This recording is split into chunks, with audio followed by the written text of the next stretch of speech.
Hi, my name is Dr. Shay Butler, and I am the author of Better Not Perfect From Hot Mess to Life Success, coming to you today with a better moment, life lessons that have helped me to be a better me, with the hopes that you'll glean something that will help you be better too.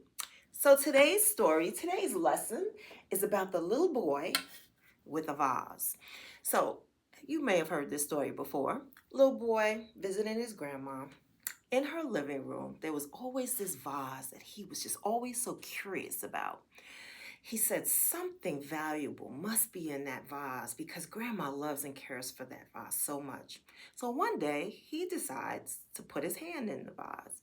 And at the bottom, he feels around and he feels that there may be some valuable stones. He feels stones at the bottom of this jar. So, like little boys think, he's thinking maybe there's some gold stones in there, some really valuable rocks. So he tries to take some out. He's got them grasped in his hand and he wants to see what they look like. So he tries to get his hand out of the jar, but lo and behold, he's stuck.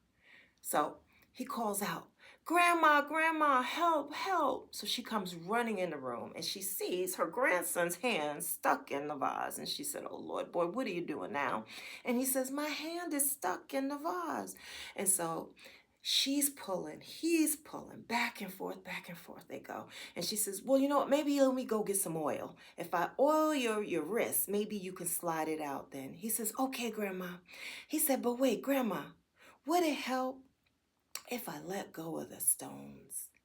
And she said, Lord, boy, let go of the stones. Lo and behold, he lets go of the stones and he opens up his hand and it slips right out so easily.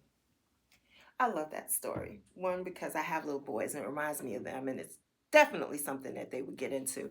But really, I love it more because it's a life example. Certainly, I have been that little boy, and maybe you have too, where at different times in life, you are locked into something. You are holding on so tightly to something that if you would only release it, you would be free. But the idea of releasing it troubles you because you want to know, you want to push forward, you want to make this thing work. Whatever it is, you want to see what the end will be. But meanwhile, it has you bound. It has you completely bound.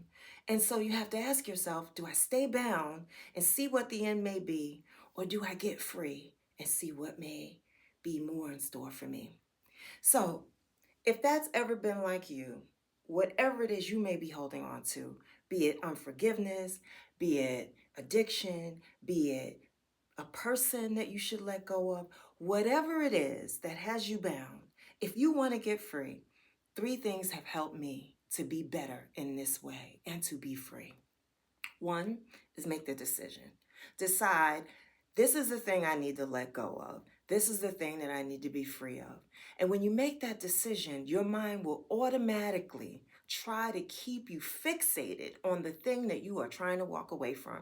But you remember, you made a decision. So you have to constantly renew and redirect your mind very intentionally. Some of the ways we do this is through prayer. I know prayer works for me, and I do that through prayer. Some ways through meditation, meditating on something that is not the issue. But be intentional that whenever that thing pops up, there's something I heard, a famous saying that I love: move a muscle, change a thought, go for a run, go for a walk, whatever it is, be intentional about redirecting your mind. The second thing you can do, have a spirit of gratitude. You know, I'm much less in a place where I'm fixated on what I lost when I'm thankful for what I have. So create a gratitude list. Just think about, as you're thinking about redirecting your mind, think about all the things. And there are some things, no matter how bad life may be right now, that you can be grateful for. So have a spirit of gratitude, create a gratitude list, walk in gratitude. And the last thing, help others. I have found when I'm at my worst and my lowest point, if I go out, if I volunteer, if I join an organization, if I do something that keeps me busy where I'm helping others and helping their lives to be better, then I am better too.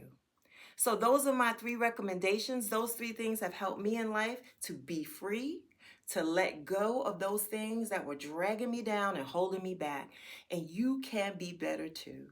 So thanks for this moment of gratitude, this moment of betterness, and check in with me again soon. And together we'll walk this journey of better together.